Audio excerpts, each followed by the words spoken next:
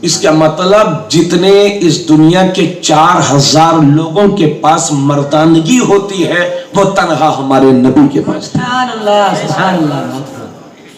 کلو بھائی تھوڑا توجہ چاہوں گا، آپ بہت بزی رہے ہیں تو یہ بہت اونچی بات تھی اس لیے میں نے آپ کو بیدار کیا۔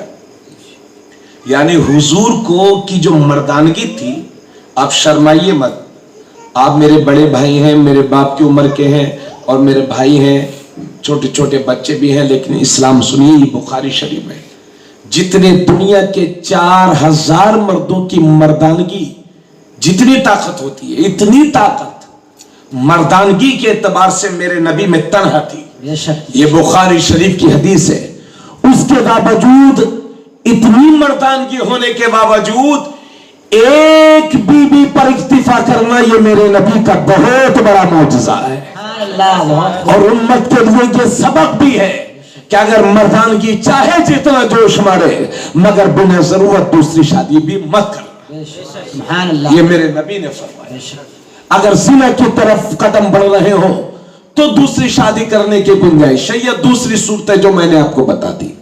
حضرات گرامی، تو میرے نبی کے نکاح میں جب تک حضرت خدیجہ تھی میرے نبی نے کسی دوسری عورت سے شادی نہیں کی، اور جب میرے نبی کی پہلی بیوی حضرت خدیجہ کا وصال ہو گیا، اور یہ بھی سنیے حضور کی 7 اولاد ہیں جس میں 3 لڑکے اور 4 لڑکیاں۔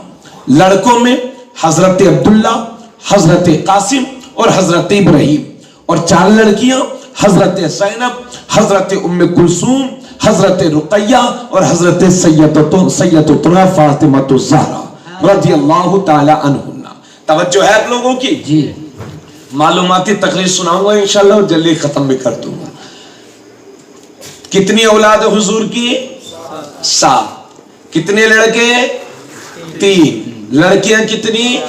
4۔ اس پر جمہور علماء کا، مورخین کا اتفاق ہے کہ حضور کے 3 لڑکے 4 لڑکیاں تھیں، جن میں ایک لڑکا حضرت ابراہیم، یہ حضور کی باندی تھی حضرت ماریہ قبطیہ۔ یہ حضرت ابراہیم ان کے بطن پاک سے، ماریہ قبطیہ جو حضور کی باندی تھی، اور باندی سے بغیر نکاح کے وطی کرنا جائز ہوتا تھا، اور ان کی اولاد آقا کی اولاد کہلاتی تھی۔ تو مدینے کے قریب میں ایک جگہ ہے جس کا نام عالیہ ہے۔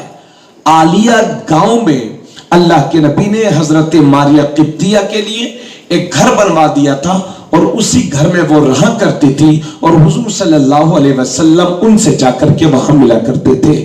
ان کے بطن سے حضرت ابراہیم پیدا ہوئے، تو حضور کے آزاد کردہ غلام حضرت ابو رافع حضور کو خوشخبری دینے کے لیے آئے، یا رسول اللہ، اللہ نے آپ کو لڑکا عطا فرمایا ہے، بیٹا عطا فرمایا ہے۔ تو حضور صلی اللہ علیہ وسلم نے یہ خوشخبری سن کر کے حضرت ابو رافع کو ایک غلام تحفے میں پیش کیا۔ پتہ چلا کہ جب بچے پیدا ہوں، اپنے گھر میں لڑکا پیدا ہو، تو یا لڑکی پیدا ہو، تو گھر والوں کو، رشتہ داروں کو، قریبیوں کو تحفہ دینا یہ بھی میرے نبی کی سنت ہے۔ سبحان اللہ بہت خوب۔ تو حضور کی ایک اولاد حضرت ابراہیم، یہ حضرت ماریہ قبطیہ کے پیٹ سے ہے، باقی 6 اولاد حضرت خدیجۃ الکبریٰ سے ہے۔ سبحان اللہ۔ اور جب ان کا انتقال ہو گیا تو اس کے بعد حضور کے 10 نکاح اور ہوئے۔ لوگ کہتے ہیں میں مسلمان بچوں سے مزہ لیتے ہیں، ہمارے نوجوانوں سے، ارے بھائی سفیان، عبد الرحمن اور غلام محمد، کہ جی بھائی بتائیے کہ ارے تمہارے نبی نے تو 11 شادیاں کی ہیں، تمہارے نبی نے تو 11 شادیاں کی ہیں، اور مسکرا کے چلے جاتے ہیں۔ ہمارے بچوں کے پاس کوئی جواب نہیں ہوتا، کیونکہ اتنا علم ہے نہیں، اتنا علم نہ سیکھنے کی کوشش کی ہے اور نہ کتابوں سے قربت رکھی ہے، اس لیے شرمندگی کے ساتھ اپنا چہرہ چھپا کر کے گھر میں چلے آتے ہیں۔ حضرات گرامی، اپنے ان بچوں سے کہوں گا اور تمام سامعین سے عرض کرتا ہوں کہ دنیا کو ہمیں یہ بھی بتانا ہے کہ میرے نبی نے جو 11 نکاح کیے ہیں ان میں صرف ایک ہی کنواری تھی، ان میں صرف ایک ہی کنواری تھی. توجہ چاہوں گا, جو میرے نبی نے 11 نکاح کیے ہیں ان میں صرف ایک ہی کنواری تھی, ان کا نام ہے حضرت عائشہ. باقی جتنی تھی یا تو مطلقہ تھی یا بیوہ تھی. مطلب یہ ہے کہ جس کا سہارا روٹھ گیا اسے مدینے والے نے سہارا دے دیا. سبحان اللہ سبحان اللہ. اصل میں عرب کے کلچر میں یہ بات تھی کہ عرب کے لوگ, چپو یار مولانا, لوگ ذمہ داریوں کو محسوس کیا کرو. عرب کے کلچر میں یہ بات تھی کہ عرب کے لوگ رشتہ داری کو بہت چاہتے تھے, رشتہ دار پر مرتے تھے. مرنا بولتے اس کو, فدا ہونا. تو حضور صلی اللہ علیہ وسلم نے اس وجہ سے نکاح کیے تاکہ رشتہ داری بڑھے, تاکہ اسلام بڑھے. اور دوسری وجہ یہ, حضور نے کچھ صحابہ جو نوجوان صحابہ تھے وہ جنگ میں چلے جاتے تھے اور وہیں شہید ہو جاتے تھے. اب ان کی بیوہ کا کیا ہوگا؟ تو جن کی خواہش ہوئی حضور نے انہیں اپنے نکاح میں لے کر کے حضور ان کے لیے سہارا بن گئے. اس لیے حضور نے اتنے نکاح فرمائے. یہ شوقیہ نکاح نہیں تھے, سمجھ گئے بھائیو, شوقیہ نکاح نہیں تھے. اس لیے نکاح ضرورت ہو تو کرنا چاہیے, شوق پورے کرنے کے لیے نہیں کرنا چاہیے. اتنی باتیں کہنے کے بعد اب آئیے اللہ کا دوسرا فرمان. اللہ فرماتا ہے وَأَنْكِحُوا الْأَيَامَ مِنْكُمْ وَالصَّالِحِينَ مِنْ عِبَادِكُمْ وَإِمَائِكُمْ إِنْ يَكُونُوا فُقَرَاءَ يُغْنِهُمُ اللَّهُ مِنْ فَضْلِهِ وَاللَّهُ وَاسِعٌ عَلِيمٌ. اللہ فرماتا ہے وَأَنْكِحُوا الْأَيَامَ مِنْكُمْ, تم میں سے جو شادی شدہ نہ ہو ان کے نکاح منعقد کرو. تم میں سے جو شادی شدہ نہ ہو, توجہ سنیں گے, ان کے نکاح کرو. اور تمہارے جو باندیاں اور غلام ہیں ان کے بھی نکاح کرو جو نیک ہے. اس کے بعد اللہ فرماتا ہے ان یکونوا فقراء یغنیہم اللہ من فضلہ, کیونکہ اگر وہ فقیر بھی ہوں گے تو اللہ کے فضل سے وہ غنی ہو جائیں گے, اللہ انہیں مالدار فرما دے گا. یہ اللہ کا صاف اعلان ہے. تم میں سے جو بے نکاح ہیں ان کے نکاح کراؤ, کیونکہ اگر وہ غریب بھی ہوں گے تو اللہ اپنے فضل سے انہیں مالدار کر دے گا. واللہ واسع علیم, اور اللہ وسعت والا ہے, علم والا ہے. کتنے لوگ یہیں بیٹھے ہوں گے جن کی تقدیریں شادیوں کے بعد صبری ہوں گی؟ بولو کتنے لوگ آپ میں سے ہوں گے؟ کتنے لوگ محلے میں ہوں گے آپ کے جو شادی سے پہلے دہاڑی مزدور تھے اور شادی کرنے کے بعد اللہ نے انہیں غنی بنا دیا؟ اس لیے یہ اللہ کا اعلان ہے, نکاح کرو, کیونکہ یہ نکاح جو انسان کرتا ہے تو اللہ اسے اپنے فضل سے مالدار فرما دیتا ہے. حضرات یہ 2 آیت کریمہ میں نے پڑھ دی, اور یہ بھی یاد رکھیں یہ نکاح سنت ہے نبیوں کی. میرے نبی نے بھی نکاح کیا ہے اور نبیوں نے بھی نکاح کیا ہے. اللہ فرماتا ہے وَلَقَدْ أَرْسَلْنَا مِن قَبْلِكَ وَلَقَدْ أَرْسَلْنَا رُسُلًا مِن قَبْلِكَ وَجَعَلْنَا لَهُمْ أَزْوَاجًا وَذُرِّيَّةً. اللہ فرماتا ہے اور ہم نے تم سے پہلے بہت سارے رسول بھیجے. ہماری ماں بہنیں, ان کی آواز نیچے آ رہی ہے, بہنوں آپ خاموش ہو جاؤ. عورت کی آواز بھی عورت ہوتی ہے, یعنی اس کو اتنی تیز نہیں ہونا چاہیے کہ اجنبی مرد سنے. ہماری بہنیں جو میری باتیں سن رہی ہیں ان سے گزارش ہے کہ خاموشی اختیار فرمائے. آپ کی آواز نیچے تک آ رہی ہے جو اچھی بات نہیں ہے. توجہ چاہوں گا. اللہ فرماتا وَلَقَدْ أَرْسَلْنَا رُسُلًا مِن قَبْلِكَ وَجَعَلْنَا لَهُمْ أَزْوَاجًا وَذُرِّيَّةً. اور ہم نے ہم نے تم سے پہلے بہت سارے رسول بھیجے. اللہ فرماتا ہے وَجَعَلْنَا لَهُمْ أَزْوَاجًا وَذُرِّيَّةً, اور ہم نے ان رسولوں کو بیویاں اور بچے عطا فرمائے. اللہ قرآن میں فرماتا ہے, یہ سورہ رعد کی آیت کریمہ ہے. اللہ فرماتا ہے ہم نے اور رسولوں کو بیویاں بھی عطا فرمائی اور بچے بھی عطا فرمائے. تو یہ نکاح میرے نبی کی سنت ہے. اب سنیے میرے نبی کیا فرماتے ہیں. یہ بخاری شریف کی حدیث ہے. آقا فرماتے ہیں, حضرت عبداللہ ابن عباس سے یہ روایت, نبی ارشاد فرماتے ہیں, یا معشر الشباب من استطاع منکم الباءۃ فلیتزوج فإنه اغض للبصر واحسن للفرج ومن لم يستطع فعليه بالصوم فإنه له وجاء. نبی ارشاد فرماتے ہیں, اے جوانوں کے گروہ, اے جوانوں, تم میں سے جو استطاعت رکھتا ہے شادیاں کرنے کی تو وہ شادی کرے. حضور فرماتے ہیں, آپ لوگوں کے ذہن بالکل حاضر نہیں, جبکہ میں تقریر جو ہے بہت ڈھنگ کی کر رہا ہوں, معلوم ہے. چھوٹو بہت بول رہے تھے آپ, چلو میں نے قبول کر لیا, آپ بولنا مت, ہے نا, بیٹھ جاؤ.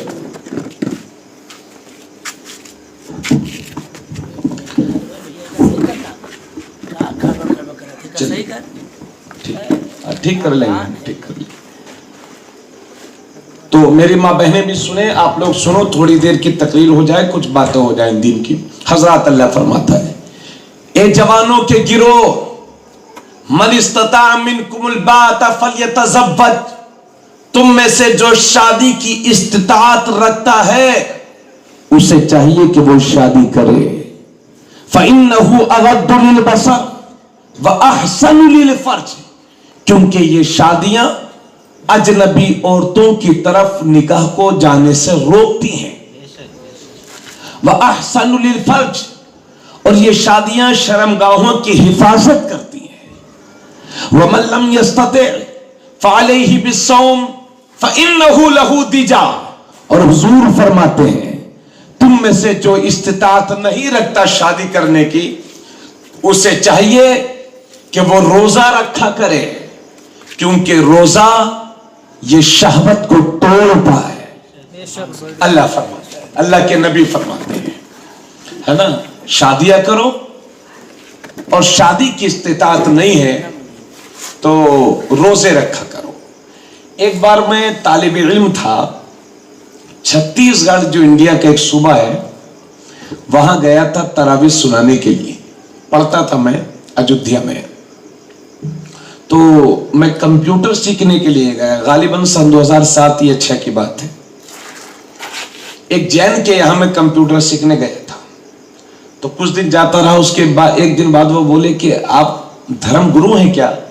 میں نے کہا ہاں یہی مان لیجئے, چلیے میں تراویح سنانے آیا ہوں. دھرم گرو مولانا لوگ, ہمارے یہاں مولانا لوگ دھرم گرو ہوتے ہیں, تو ویسے ہی میں ہوں کر کے. تو اس نے کہا تو آپ کی شادی ہوگی کیا؟ میں نے کہا جی دھرم گرو کی نہیں ہوگی تو پھر چیلوں کی کیسے ہوگی؟